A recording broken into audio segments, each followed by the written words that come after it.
Dugyot na gobyernong Bangag, Baklaran, binaha ng gabundok na basura, anak ng kagwang. Dumating na nga po ang bagong Pilipinas. Diyos ko, ano bang nangyari sa iyo, Nyor? Kay Tatay Digong yan, hindi uubra yung mga baha-baha ng basura, linis yan. Tambakan niya ng dolomite ni Tatay Digong. Ito na nga po yung bagong Pilipinas. Puro basura ang nilalabas. Pag-usapan rin po natin ang nakasiko kay Baki. Anak ng kagwang, hindi yata tumagal ng isang buwan to. Nakasiko kay Lisa Marcos. Tinanggal agad sa pwesto. Antindi talaga ng kamandag ni Baki. May bago na pong DOH Secretary. Pagkatapos aksidenteng nasiko si Lisa, napalitan agad to. Kaya kayong mga gabinete ni Ngiwe, mahina-hinay kayo, huwag niyong saktan si Lisa. Kapag sinaktan nyo yan, yari kayo, tanggal kayo. Magandang gabi po sa ating lahat. Palike po muna, pa-share, pa-subscribe. At pakipindot po ang inyong mga notification bell para lagi po kayong updated sa ating mga video. Hoy, suportahan naman ninyo ang Birada Aguila. Yan, araw-araw po yan live sa Birada Aguila YouTube channel ho. After impeachment trial, pag may impeachment, live kami pagkatapos. Pag wala, 2:00 po mag-uumpisa. Okay, tag-ulan, baha, samot-saring flood control na nawasak, sari-saring ghost project ang lumutang. Oh, heto, bagong Pilipinas, bumaha ng basura. Tanginumin tong mga bubonistang tanganista, no? Sinisi na naman si Tatay Digong. Duterte admin daw ang dahilan ng mga baha, lo. Sarap, paguntugin yung mga ulo ng mga hinayupak. Yung mga subscriber nila naniniwala din, mga lo nyo. Ang tangingot ho ninyo. Oh, ito na po. Oh, nagulat po ang sambayanang Pilipino dahil hindi po ito na nakaranas noon ng pagbaha ng basura. Diyan po mismo sa harap ng Baklaran, may ilog po kasi diyan, malapit sa MUA. Baklaran Church. First time, lumutang ang napakaraming baha. Dugtungan natin, basura. Under Pinoy admin, bumabaha ng basura diyan. Pagdating ni Tatay Digong, linis yan. Pero ngayon, Hayan Marcos, anak ng kagwang, ang mas dugyot pa pala to sa mga dilawan. Hayan na, ang resulta po, binaha ng napakaraming basura ang Baklaran. Sasabihin na naman fake news. Ito, Jimmy talaga. Baklaran. At sa ating pagdating dito, no, ito ang tumambad sa amin, mga kapuso. Nako, isang katerbang basura na nandito ngayon sa may area na to. No? Actually, boundary to ng Pasay at Parañaque. At dito sa ating likuran, mga kapuso, makikita natin mismo itong Redemptorist Church.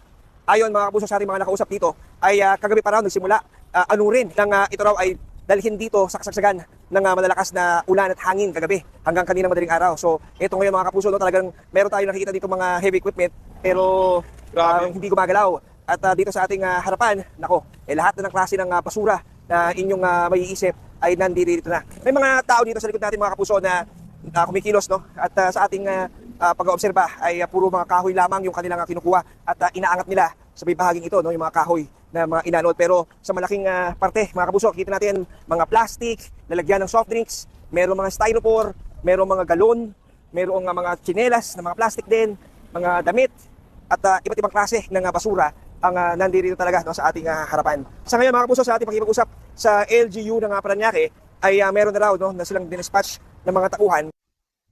Oh, grabe, ano lang natin. Baklaran. At sa ating pagdating dito, no, ito ang tumambad sa amin, mga kapuso. Nako, isang katerbang basura na nandito ngayon sa may area na to. O, tingnan nyo po, mga bobonistang talyanista ni Bangag, kakampi nyo talaga ang nagbalita niyan. Abyas, Gemini News. Laging tulog ang balita. 24 oras. Oh, anong masasabi ninyo dito? Bumaha ng napakaraming basura. Harap po mismo yan ng Redemptorist Baklaran Church. Grabe ng kadugyutan. Naalala ko talaga sa panahon ni Panot. Kapag bagyo ho, ganito ho ang sinapit ng Maynila. Sa panahon ni Panot, puro basura talaga, lalo na dyan sa Rojas Boulevard. Puro basura. Nung dumating si Tatay Digong, nawala ho talaga yan kasi nagkaroon ng disiplina ang bawat Pilipino. Pero ngayon, Bangag admin, wala nang disiplina ang mga Pilipino, mga dugyot. Kasing dugyot ni Bangag. Kasing dugyot ng kanilang mga supporters na puro fake news. Mga bubonistang talyanista ni Baki. Wala na. Mukhang wala ng pag-asa ang Pilipinas talaga under Bangag admin. Talagang wala ng pag-asa. Pantakin mo na, simple lang po yan eh. Ang mga Pilipino, wala ng disiplina. Dahil ang leader natin, walang kwenta. Pangiwi-ngiwi na lang. o busy sa paninira sa mga Duterte. Tingnan nyo, isisi na naman sa mga Duterte ang hinayupak na basura. Ang kapal ng mukha ninyo, mga hinayupak kayo. Ito yung reflection ng isang weak leader, ng isang walang kwentang leader. Kaya yung mga Pilipino, wala na rin mga disiplina. Kasi nga, wala rin namang kwentang leader, weak. Tangina na yan, no? Sa panahon ni Tatay Digong, walang ganyan. Sa panahon lang ni Panot yan nakikita, ngayon bumalik talagang bagong Pilipinas. Meron daw parang heavy equipment, ang kinukuha kahoy, troso. Alam na dis, bibinta nila yan. Pero may pira man sa basura, sama sana ninyo yung basura. Paranaque daw yan na boundary, Paranaque. Pasay ba? Tama? O ayan na yun, paano na yan? Tingnan na lang ninyo po yung basura niyan. Ipasinghot nyo kay Gadon yan. Ipakuha nyo sa mga ensaymada vlogger, sa mga dugyot din. Pag dugyot ang amo, dugyot din ang mga hinayupak na followers. Oy, Tore, di ba trabaho mo yan? Alam mo ang trabaho ng MMDA, naghahakot ng basura. Akutin nyo yan, anak ng kaguwang kayo. Yung mga, siguro karamihan nakatira dyan, mga ensaymada vloggers. Yung mga basura ninyo, itapong ninyo ng maayos sa basurahan. Yan po yung resulta ng walang kwentang leader, weak leader. Eh wala na, walang disiplinahan. Tapon ng basura kung saan-saan. Pero sa panahon ni Tatay Digong, hindi po pwede di ka dyan makaligtas. Talagang patawag agad ni Tatay Digong, grabe na yan. Sa ano kaya ngayon, Rojas Boulevard, sa Dolomite, ano kaya nangyayari dyan? Kasi alam ko, wala nang maintenance, pinabayaan na rin yung Dolomite eh. O ito, mga tangingot. Speaking of baha, sabi ni Vince Dizon, suko na daw siya. Suko na daw ang gobyerno. Hindi, sabi niya, hindi daw ganun kadali masolusyonan yung baha. Ganun. Hirap daw sila. O, pakinggan natin si Vince Dizon. Sec, you reported to us earlier yung ilang streets po sa Metro Manila na dati ay lubang binaba pero ngayon po ay mas mabilis na yung paghupa ng baha. How about sir sa provinces natin or countryside? May mga ganito rin bang developments? Like yung Maharlika Highway natin na kaka-undergo. Gago, ang bilis na humupa yung baha. Ang inumin talaga itong mga reporter, walang mga kwenta. Humupa ba sa Metro Manila? Sinipsip mo siguro. Wala mo ma. Ng rehabilitation. Doon sa mga areas na inaayos na natin, merong mga improvements. Pero syempre, technically, kakaumpisa pa lang natin dito eh. No? I mean, we started maybe 6-7 months ago dito sa mga interventions natin. Pero doon sa mga inayos natin, nakakakita na tayo ng improvement, which I think is just a testament to what the President wants to happen. Kailangan ayusin na yung pag-implement ng mga project once and for all. Pero nag-uumpisa pa lang tayo eh. So, importante ka kailangan, tuloy-tuloy tayo, huwag tayong titigil. May timeline kaya tayo sir, sorry. Alam kong madami po yung projects natin pero may timeline kaya tayo masasabi natin na hindi na ganong kalala yung maranasan. Ako hindi ako magsabi ng ganyan. No? Hindi yan madaling sabihin kung kailan natin masosolve yung baha sa buong Pilipinas. No? We will have to go project per project, LGU per LGU, province per province. That is what we have to do. And there's no overnight solution here. Dekada na itong problemang to na hindi maayos yung paggawa ng mga proyektong to. So, this will take time. Pero kailangan nga tuloy-tuloy at consistent tayo. Lomo Vince, hindi daw ganun kadali solusyonan ang baha. Alam nyo, ikaw Vince, sinungaling kang hinayupa ka. Aminin natin ang katotohanan. Sa panahon ni former President Duterte, dahil walang flood control ghost project, na-minimize talaga ang baha. Diyan sa Metro Manila, may baha pero swerte na pag umabot sa tuhod eh. Tsaka mabilis yung pagkawala ng baha. Sa panahon ni Tatay Digong. Pero ngayon, sa panahon ni Bangag, yung baha, hindi lang pa tuhod, hindi lang pa dibdib, kundi lampas kabahayan. Ganun yung baha ngayon sa Metro Manila. Ngayon, kung mahirapan kayo solusyonan yan, mag-resign na lang kayo, sama yung amo mong ngiwi. 7 months ka pa lang, pumaldo ka na. Di ba dyan sa EDSA, nalukot yung hinayupak ng asfalto? Tiba-tiba ang mga hinayupak, EDSA rehab. Sana singiwim na lang ni rehab. Mahirap solusyonan ang baha. Bakit? Kasi nga yung mga nasa gobyerno, ang trabaho naman hindi solusyon kundi problema. Ang ginagawa, yung pundo sa flood control, nililimas lang. Minamalita ka. Totoo naman eh. Kaya hindi madaling solusyonan. Una-unang problema mo dyan, ang kalaban mo dyan, yung mga kongresista, mga senator, na humihingi ng kickbacks. May mga engineer pa humihingi ng kickbacks. Yan ang maliwanag dyan. Kaya mahirap. Yung amo mo pa, mayroong pang SOP, sabi ni Saldico, 2 billion per month. Imbis mapunta doon sa flood control, wala. Napunta sa mga bulsa ng mga buhaya. Totoo naman yan. Hindi naman yan sikreto. Dahil harap-harapan po tayong ninanakaw eh. Para ginawa wala tayong walang mga alam. Walang mga pinag-aralan. May pinag-aralan tayo. Ang tangingot nga ng gobyernong ito. O ito sa Sapote. Kung napanood po ninyo itong sa Sapote, Sapote ho ito eh. Teka lang. Meron pong, ako nakakainis. Nasiraan mga ulo ng nasa gobyerno eh. Parehab na nga kayo, Vince. O ito, gumamit ng heavy equipment flood mitigation pump ang lokal ng pamahalaan ng Las Piñas sa Alido Bridge sa Puti River sa barangay Pulang Lupa 1. Layon daw nito maibsan ang pagtaas ng tubig para mapanatiling ligtas ang mga residente sa lugar. Kaya ang ginawa nila, sinipsip yung baha. Ngayon, panoorin po ninyo kung paano ang ginawa nilang pagsipsip sa baha. Ang tanga-tangang. Ito yung sipsip nila ng baha. Sipsip ng baha.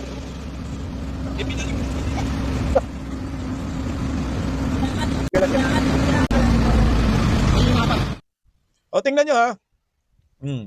Oo nga. Panoorin ninyo mga bubunistang tanganista ni Bangag.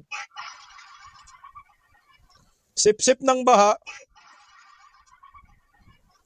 Doon lang din itinapon. Anong logic niyan? Hindi baha din. May mga sayad talaga yung mga nasa gobyerno, putang inumin ninyo. Ang galing talaga ng, DPWH ba yan? Ang galing ng tauhan mo, Vince. Sinipsip po yung baha dyan. Tinapon lang din yung baha, dyan lang din sa nabaha. So anong resulta niyan? Wala rin. Yung baha, binalik lang yung baha. Sana meron kayong sakayan ng yung water tanker para sa baha. Kinuha niyo yung baha, itinapon niyo yung baha. Putang ina, naggawa na lang siguro ng malaking tangke, ipunan ng baha. Gaya ng sinabi ni Bangag, na ang tubig baha ay iipunin. Ibibigay sa mga magsasaka na kulang sa tubig. Anong nangyari dyan? Nilimas yung baha, binalik sa baha. Ang galing ng bagong Pilipinas. Ito pa. Vince, proyekto mo to, Vince, ha? Ayan, Yan po yung EDSA. Yung saka ng bahagi. Sidewalk. Tang inumin, Bibihira lang po yung taong dumaan dyan. Haba man ng EDSA. Ang dumadaan yan, sasakyan, hindi tao. Pero gumawa sila ng sidewalk. Yan, may nadisgrasya dyan po, tsaka wawa, yung nakamotor. Gumawa sila ng sidewalk dyan. Ang purpose dyan para daw sa mga tao, may tao nga dumaan, isang piraso. Mahaba po kasi ang EDSA, bihira yung taong dumaan dyan, mga motorsiklo pa, bisikleta dyan, sasakyan dumadaan. Grabe yung sidewalk dyan, ang laki. Paldo na naman si Vince Dayson dito. Kasi isang sasakyan dyan. Imbis ang EDSA mapaluwag, pinasikip ni Bangag. Wala, ang babangag talaga. Anak ng kagwang kabunyeng. Hinayo pakit. Teka lang, play natin si Bunyeng. Nakita natin in this flood control. No, it's really a question of a master plan being followed. And the contract documents supposedly containing provisions that they have to follow the master plan. So we have to go study the contract documents first. Sir, ano pong instructions niyo po ngayon? No, we have to study the contract documents first and foremost. Then we will look at the satellite readings of this place. So we know how the master plan was meant to be executed. Dapat makita natin. Sir, how important po na maayos yung mga flood control programs here in Cebu? Hindi, ito kasi binabaha talaga dito. And many people have died in the floods here. And this is all a combination of local government and DPWH and people not following the laws of the Republic of the Philippines. It's marami yan. Barangays, mayors, congressmen, DPWH, we have to know. We have to find out. May mananagot at mananagot, sir. Somebody has to answer for this. Yung dinaw? 026.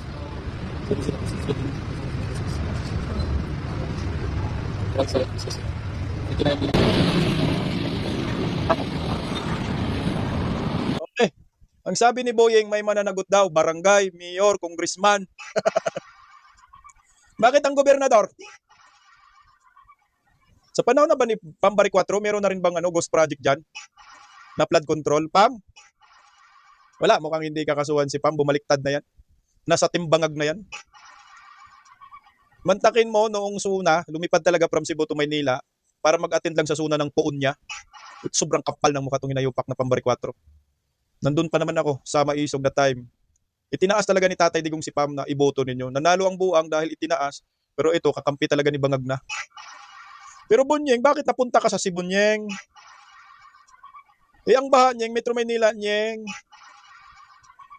Sana Yeng, inimbestigahan mo na Yeng. Yung sa Paranaque Yeng, baklaran Yeng. Grabing baha na yan Yeng. O di ba kaya Yeng, imbestigahan mo yung napakahaba man yan. Mula Pasay, Rotunda. Hindi lang Pasay, Rotunda. Ang mula daw yan Ruas Boulevard. Pasay, papuntang Monumento Caloocan, aspalto ni Vince Dayson. Imbestigahan ninyo yan. Anak ng kagwang 1.2 billion pesos mga hinayupa kayo. Tinangay na ng baha. Ang 1.2 billion ni Vince Dizon. Puta paldo. Wala na. Siraan na naman ang pag-iisip ng mga hinayupak mga nasa gobyerno. Alam niyo po kasi ang leader, pag walang kwenta lahat, napunta ka pa ng Cebu, anak ng kagwang. Obvious. Galing ka ng Maynila, hindi mo nakita yung baha. Saan ka napunta? To the moon. Kaya naman, hindi na po naitago ng maraming Pilipino ang kanilang pagkadismaya dito sa gobyernong nakangiwi ang panga. Dapat daw ikulong ang mga nagnanakaw sa kaban ng bayan sa flood control. Paano ikulong? Kakampi. Pambot na to. Ito, pakinggan natin mga kababayan natin. Ano masasabi mo dun sa mga sangkot sa flood control? Yung pandurugas. Hindi na dapat dito. Nalulit sila dito. Yung mga sangkot sa flood control, ano masasabi mo dun? Ay, sila. Wala silang binaha. Yung mga Hindi sangkot kami, oo. Oo. Ano masasabi mo sa mga sangkot sa flood control? Kanila. Pamura si ate. Anong masasabi mo dun sa mga sangkot sa flood control? Ang nasabi ko na ngayon, mawalang konsensya sa buhay nila. Grabe sila. Ang daming tao naghihirap, samantalang yung pera mangilan nila ng kailangan. Dapat yun, ipamahagi na lang nila sa mga naghihirap, mga naghihirap sa buhay. Para, ang buhay natin, exil lang Mahagi nila ng para lahat, masaya. Pero hanggang ngayon, walang napapanagot dun sa mga... Wala mapapanagot. Nagnakaw ng mahigit 92 million, tapos magpiyansa ng 1 million, ano yun? Parang tanga naman, di ba? Malaki pa rin yung kita, may tubo pa. Malaki pa rin ninakaw. Malaki, grabe. Walang kalaki, walang wangkot. Walang mga konsensya mga tao sa gobyerno natin. Kahit mga palitan siguro, ganun pa rin. Maulit-ulit pa lang Kaya ano po masasabi nyo sa mga may sangkot sa flood control? Tuluyan, parang tuluyan yung investigahan talaga. Bigyan na aksyon, kawawa tayo dito mga pinakalanganan. Kita naman yung malaking ebidensya sa nangyari ito sa atin. Pati kay hanap buhay natin, napiperwisyo.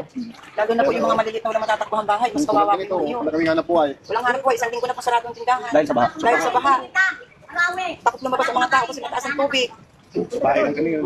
Yung mga politiko na sangkot sa flood control? Sabi may nasa loob mo, te.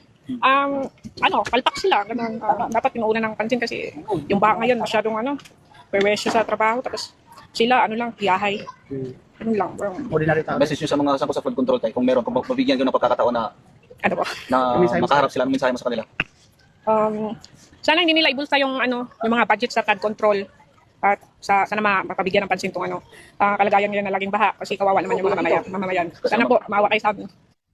Tingnan nyo naman yan. Bangag. Mga bubonistang talyanista ni Bake.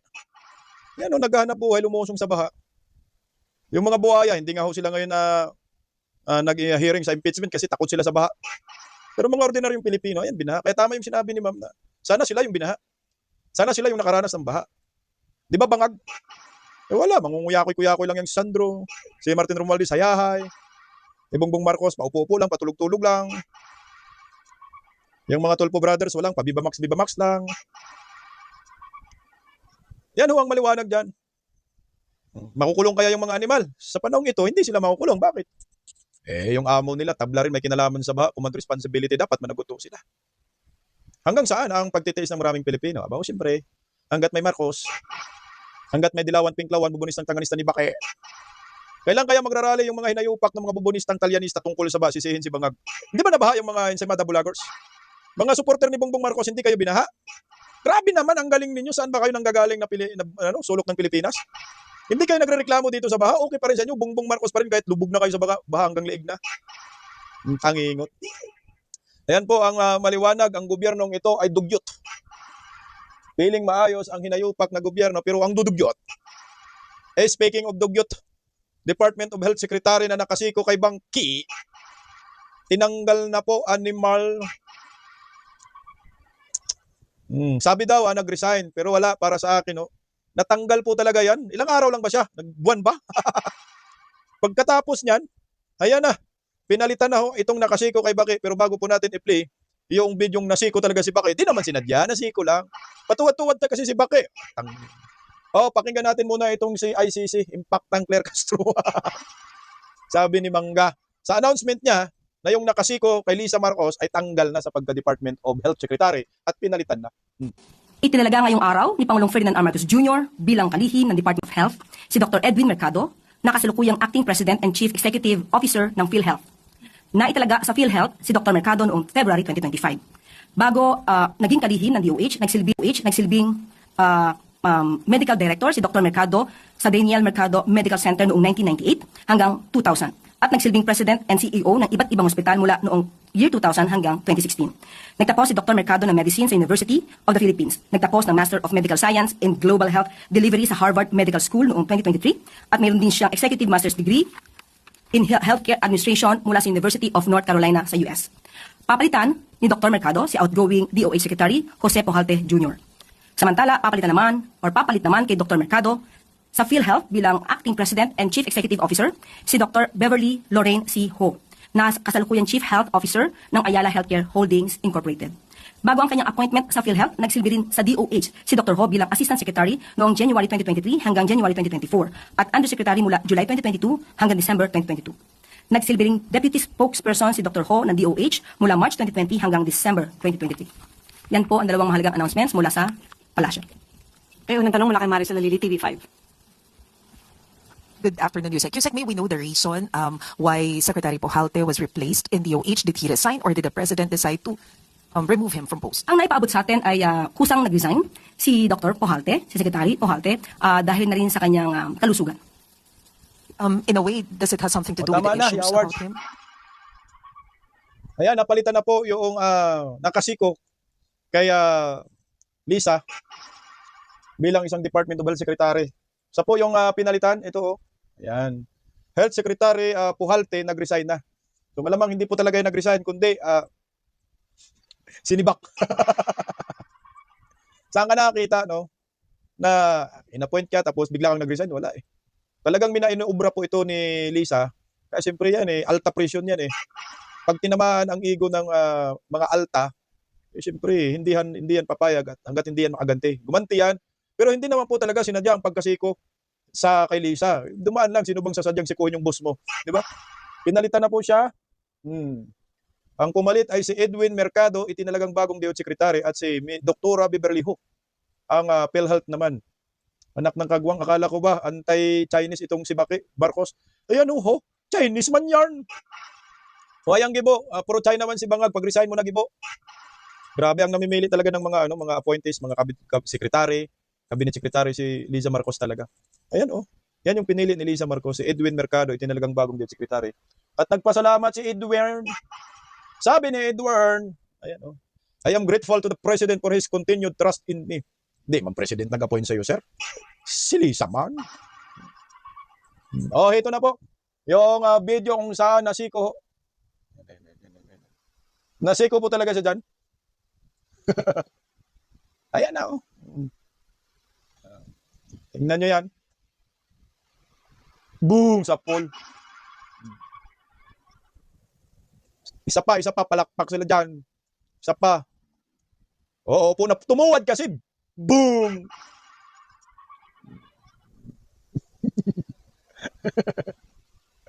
Anak ng kamote. Oh.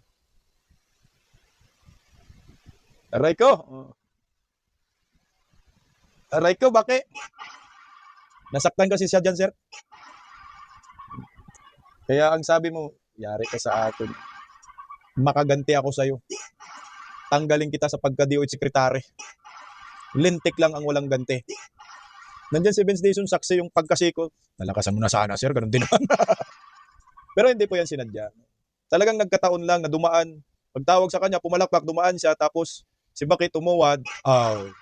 Sapol ang olo. Again, hindi po yan sinadya ng sabi nag-resign. Pero wala, tinanggal to. Nasaktan siya dyan, napahiya kasi si Baki dyan, natutukan ng video ng RTVM eh. Alam mo naman kasi itong cameraman ng RTVM, kung nasaan si Lisa, kailangan tutok yung camera. Eh wala, nakatutok kay Lisa, nagkataon.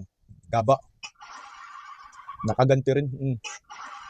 Kaya na nga ho, yung incidenting iyan, na hindi naman sinadya ng doktor, no? Na pag tumuwad si Baki, ay, tinamaan man yan. Hindi mo man pinatawad yan, ma'am. Sinabi naman siguro ni doktor na, sorry, hindi sinadya, kita naman yung binalikan ka. Pero bakit talaga namang pinatanggal mo? Kaya kayong mga gabinete, mga sekretary ng IWM, magdandahan talaga kayo na hindi nyo mapatid si Lisa. Pag yan, napatid nyo si Lisa Marcos, nako panigurado, tanggal kayo sa trabaho, wala na kayong balikan. Tingnan nyo, ang tumatagal ngayon sa posisyon sa gobyerno, mga kaibigan ni Lisa, Si Mel Robles. Maraming salamat, Mel. Sama-sama tayong maging milyonaryo. Yaward, sa harapan sinabi talaga yun eh. Yung pala, hindi lang milyonaryo, hindi lang bilyonaryo, kundi trilyonaryo. Ubos ang kaban ng bayan, sama-sama nga sila. Pati yung budlat na mata, si George Garcia. Sama-sama rin sila naging milyonaryo. Trilyonaryo na nga. Pag dumikit ka kay Lisa, ligtas ka. Pero pag kumalabang kay Lisa, paniguradong may kalalagyan ka, kulong ka, kasuhan ka. Ito, tanggal pa sa pwesto. At balita ko, itong nakasiko kay Lisa, ginagawa na ng kaso ngayon ha. Mayroong kaso yan. Total, hindi naman sinadyang nasiko, patutuwad ka kasi. Tinanggal ka na sa pagka-DOH sekretary. Ngayon, kakasuhan ka pa, anak ng kagwang kamalas mo na mandok.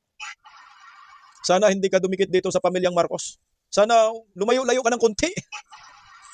Siyempre proud man siya, tinawag siya eh. Bagong DOH, puta kayo. Walang isang buwan. Ayan, ang resulta, tanggal. Hindi yan nag-resign. Sa akin, tinanggal po yan. Dahil siyempre, doon rin naman sinadya pong nasiko ka, madam. Hindi mo man pinatawad na lang. Ayan na, yung mga alta kasi, pag tinamaan niya ng pride, yung ego nila, tangina, di yan makatulog. Sabi nga ni Kati Binag, maglasing yan, magdamag eh. Panay pulburon daw. Sabi ni Kati Binag nga eh. Yun ang tunay eh. So ngayon, sige sir, dapat nilakasan mo na lang. Aray ko diya. Anyway, magandang gabi po sa ating lahat. Bukas manood tayo ng impeachment laban kay Vice President Inday Sara Duterte. Mabuhay po tayong mga Pilipino. Ayan. God bless po. Pa-like, pa-share.